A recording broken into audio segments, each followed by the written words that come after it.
좋아요, 구독. 글로원 파트너스 이성우 이사님과 연결합니다. 이사님, 안녕하십니까? 네, 안녕하세요. 네, 반갑습니다. 이슈와 종목에 대한 이야기 들어볼 텐데요. 첫 번째 이슈, 중국 코로나 방역과 관련된 방역 정책과 관련된 내용입니다. 어느 정도 뉘앙스가 변화했죠. 어떤 부분에 주목하는 게 좋을까요?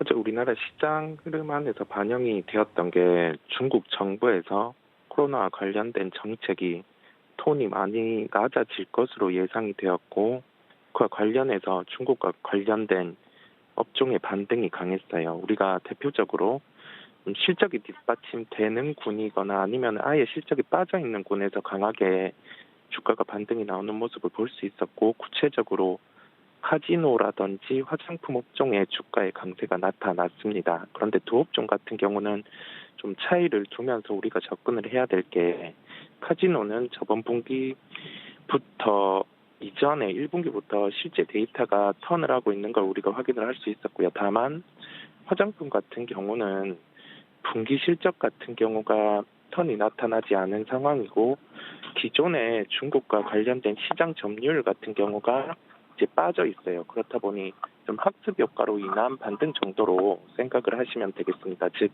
시세의 연속성 같은 경우는 좀 떨어질 수 있다는 점이겠고요. 시세의 연속성은 실적에 기반이 돼서 움직일 수 있다는 점을 기억을 하면 되겠습니다. 우리가 이 맥락을 중심으로 해서 좀 종목을 가지고 가는 거 자체도 지금 크게 보면은 중국 같은 경우가 코로나 관련된 부분 이제는 계속 봉쇄를 이어나가기에는 경제적인 측면에서도 부담이 될 거예요. 그렇다 보니 연결해서 코로나 봉쇄가 이어진다 하더라도 그에 따라서 관련주들, 그러니까 제로 코로나 정책이라든지 이런 관련주들의 조정이 나왔을 때 접근을 하는 게 낫다는 점이겠고요. 여기와 연결해서 시세의 연속성은 실적이 기반이 된다는 점을 말씀을 드렸고, 아예 실적이 이런 데이터를 반영해서 깨져 있는 쪽 같은 경우도 주가의 반등이 가능해요. 그렇다 보니 이런 군들, 즉 3분기 실적이 우리가 예상한 것보다 지나치게 데이터가 깨진 쪽 같은 경우는 코로나와 관련된 부분, 물론 우리나라가 이전부터 이 부분을 봐왔지만은 각국의 정책 안에서 조금씩 변화되었던 점을 기억을 하면서 종목들을 살펴볼 필요가 있을 것으로 보입니다. 네, 이러한 특징 속에서 그러면 오늘 살펴볼 만한 종목 어떤 종목일지 궁금한데요. 준비해 주신 오늘의 종목 어떤 종목일까요? 네, 종목은 호텔 신라를 말씀드리겠습니다. 대표적으로 3분기 실적 같은 경우가 좀 잘 안 나온 군이라고 할 수 있겠어요.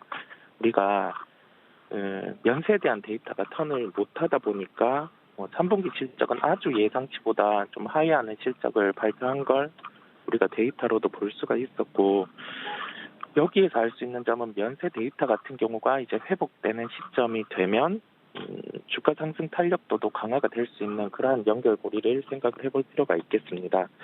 중국의 리오프닝 기대감 반영으로 주가 같은 경우는 최근에 좀 긍정적으로 움직이고 있기는 해요.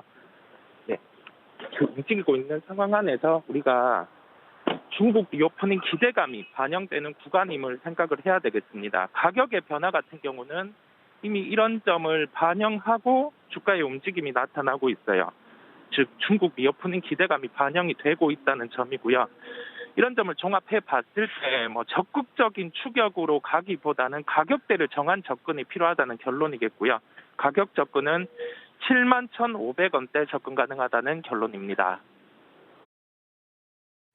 네, 중국과 관련된 이슈 짚어주셨고요. 중국 리오프닝 기대감 반영과 관련돼서 오늘의 종목 호텔 신라 이야기를 해드렸습니다. 가격대는 71,500원대 접근이 가능하다 말씀을 드렸으니까 혹시나 이슈와 더불어서 종목을 찾고 계시는 분들 이 점까지 참고해 주시면 좋을 것 같습니다. 자, 다음 이슈로 넘어가 보도록 하겠습니다.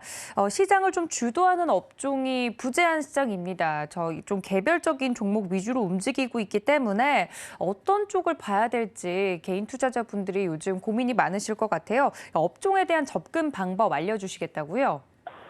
네, 최근에 분기 실적 같은 경우 발표가 이제 마무리됐죠. 일부 기업 같은 경우는 어제까지도 발표를 하는 기업들이 있었는데, 우리가 첫 번째로는 기본으로 돌아갈 필요가 있습니다. 즉 분기 실적의 연속성에 주목을 할 필요가 있겠고요. 이런 기둥을 놓고 나서 시장의 성격에 따라서 좀 파생해서 개별주를 볼지 아니면 실적의 연속성이 있는 종목들을 볼지를 결정을 한다는 점을 가장 큰 포인트로 생각을 해야 되겠습니다. 자, 실적의 연속성이 없다라고 하면 이 실적의 연속성은 3분기 실적이 좋았어요. 그런데 4분기 실적은 3분기 대비해서 좀 꺾여 내려가는 그러한 업종 같은 경우는 여기에서 연결해서 생각해 봐야 될 점은 4분기 실적은 이제 내년에 나온다는 점이고 그 실적은 주가에 반영이 이미 돼 있을 거예요.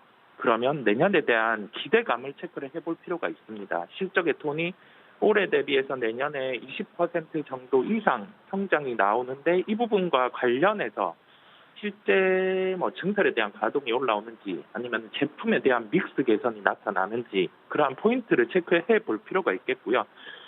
이 두 부분, 증설에 대한 요소, 그다음에 믹스에 대한 개선, 두 부분과 관련해서 한 가지라도 나타난다고 하면은 주가는 선행해서 반응을 할 수 있는 시장의 특성을 기억을 해야 되겠습니다.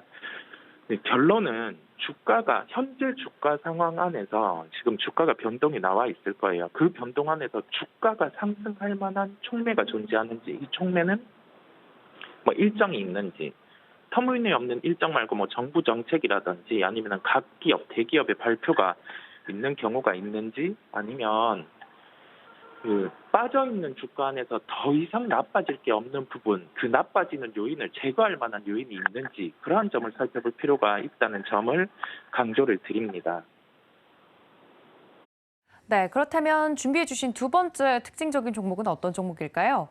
네, 종목은 인탑스를 말씀드리겠습니다. 인탑스 같은 경우는 주요 사업 분야가 IT 디바이스, 금형 부분, 가전제품, 자동차 부품 이런 군의 사업을 영위를 하고 있어요. 그런데 본업이 IT 디바이스예요. 그러면 이 본업 같은 경우에 실적이 안 좋단 말이죠. 지금 모바일 판매라든지 그러한 부분은 좋지 않은 상황이다 보니까 좀 불안한 면이 있는데 3분기는 예상치를 상회하는 영업이익을 발표를 했고 지금 현금성 자산이 1,400억 정도 되다 보니까 자사주 매입 부분, 그다음에 외부 인수 합병까지 추진을 하고 있습니다. 그리고 삼성전자의 핵심 협력사다 보니 우리가 삼성전자의 로봇 사업 같은 경우에 확장을 하면 조립과 관련된 부분을 담당을 할 수 있고 내년 상반기에 삼성전자의 웨어러블 로봇이죠. 잼스 같은 경우에 생산이 본격화되면 여기에 초도 물량이 2만 대에서 5만 대로 추정을 하고 있어요. 그러면 여기에 대해서 조립 부분을 인탑스가 맡아서 할 것으로 보여서